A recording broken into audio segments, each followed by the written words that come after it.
Hello, class. Hello once again. And the type of project that I chose to read about is virtual field trips. And this is an article written by Michelle Singh. Maybe you've heard of her. Um, so, virtual field trips are something that I think is very cool that I wish was around when I was in school. And basically, it involves the use of technology to expose students to museums, experts in the field, historical places, as she mentions in the article, that they can go to the location where Dr. Martin Luther King delivered his iconic speech, things like that, that are very not only educational but inspiring, and things that students would normally not be exposed to, or at least some students would normally not have the chance to be exposed to something like that.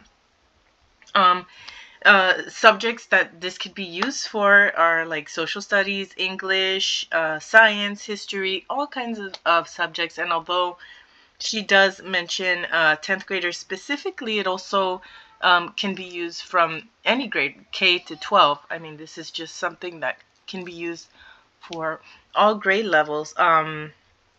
It could, because it is developmentally appropriate for all students to do more than just memorize information or be given information, but they can also ask questions, and they can work with these said experts and use this classroom knowledge for their own life experiences, which is really cool.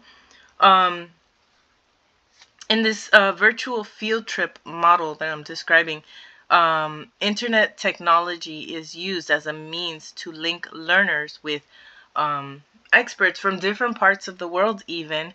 Um, Dr. Singh mentions something called a Skype-a-thon that she did with her students, where they virtually traveled from Tunisia to Israel, and all of this was done in one day, where they were doing cultural exchanges, learning about other cultures, asking questions, all that.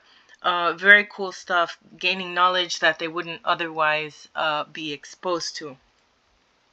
Um, so students will interact with one another, with experts, with guest speakers. They'll collaborate with students from other countries, get involved in cultural exchanges. Um, excuse me, they could think of these questions beforehand, and then they can reflect after the activity through discussions and digital storytelling, stuff like that. So, uh, some of the technologies used are like Center for Interactive Learning and Collaboration, Google Arts and Cultures, Microsoft Flip events, Discovery Education, virtual tours at the Smithsonian, which is really cool. And these technologies help break geological boundaries, and they make it possible for students to collaborate, as I mentioned, with other children, students from other countries even. So that's very cool. Um, So, in addition to a lot of very good information in this article, she does provide links to these tools here. And the one that I chose was the Amazon Virtual Trips to Explore Careers in the Future. And they also had like a virtual trip to a data center. Now, my husband does cybersecurity. He spends a lot of time at the data center, so it was really fun for me and my toddler to what, even though she didn't really understand what was going on, I told her this is where dad goes, and she was able to see it, and you know to a certain extent she was able to understand that dad does this. And so it was a very fun learning tool.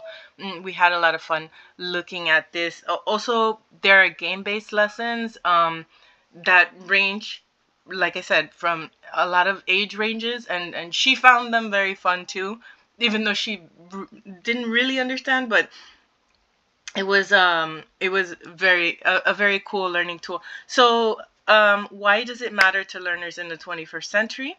Well, because there's communication, collaboration, global awareness, empathy, because you learn about other cultures, how other cultures live.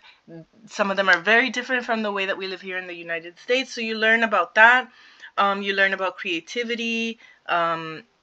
You gain a certain level of inquisitiveness, and it's so you're developing skills that are beyond the scope of just studying. Um, and this project is something that I think has many strengths, such as uh, you're authentically learning, you're highly engaged, it's very inclusive, it's culturally inclusive, it's student centered, it's inquiry based, um, and like I said, empathetic. Um, so instead of reading about other cultures in a textbook, you talk directly to members of that culture, which is very cool.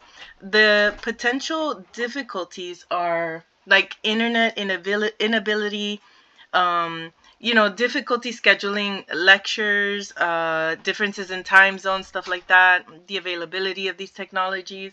Um, and so those are some of the maybe excuse me, the potential difficulties.